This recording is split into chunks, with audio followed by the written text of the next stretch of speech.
തിന്നാൻ വേണ്ടി അങ്ങോട്ട് പോകണം, തിന്നാൻ വേണ്ടി ഇങ്ങോട്ട് വരണം, അതിനു വേണ്ടി മാത്രം നീക്കി വെക്കുന്ന സമയം ഭക്ഷണത്തിന് 15 കൊല്ലം ഒരായുസിൽ.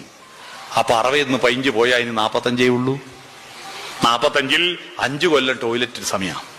മൂത്രം ഒഴിക്കണ്ടേ, ടോയ്ലറ്റ് പോണ്ടേ, പോന്നതും വരുന്നതും ഒഴിക്കുന്ന സമയം കൂട്ടിയാ പോലല്ലോ, അതിനു വേണ്ടി പോണ്ടേ വരണ്ടേ, എല്ലാം കൂടി ഒരു ആയുസില 5 കൊല്ലം ടോയ്ലറ്റില.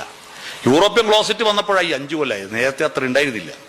നാടൻ കക്കൂസിൽ മുട്ടും മടക്കിയിരിക്കുമ്പോൾ മുട്ട് വേദനിച്ചിട്ട് വേഗം എഴുന്നേറ്റ് പോകും. ഇപ്പൊ കസേര മേലെ ഇരിക്കല്ലേ പോലെ ഇരിക്കല്ലേ, അവിടെ എത്ര നേരം ഇരിക്കാം, വരുമ്പം വരട്ടെ, അവിടെ ഇരിക്കും അല്ലേ, അവിടെ ഇരിക്കും. ചെറുപ്പക്കാരെല്ലാം മൊബൈൽ എടുത്തിട്ടാണ് അതിൻ്റെ ഉള്ളിൽ പോകുന്നത്. അവിടെ നിന്നാണ് പലതും ഡൗൺലോഡിങ്, മേലെ നിന്നും ഡൗൺലോഡിങ്, താഴെ നിന്നും ഡൗൺലോഡിങ് അല്ലേ. 5 കൊല്ലം അങ്ങനെയും പോയി. ഇനി എത്രയാ ബാക്കി? 40 കൊല്ലേ ബാക്കിയുള്ളൂ. അതിൽ 10 കൊല്ലം അസുഖം വന്ന് കിടക്കും. ജനിച്ചപ്പോ ആദ്യത്തെ 2 കൊല്ലം കിടപ്പായിരുന്നില്ലേ, കുട്ടിയായിരിക്കുമ്പോ കിടപ്പ, ഒരു 70 കഴിഞ്ഞാലും കിടപ്പായിരിക്കില്ലേ മിക്കവും. ഇനി യുവാവായിരിക്കും, നല്ല ആരോഗ്യമുള്ളപ്പോ പനി വന്നാ, തലവേദന വന്നാ, കാലുവേദന വന്നാലെല്ലാം കിടക്കൂലേ.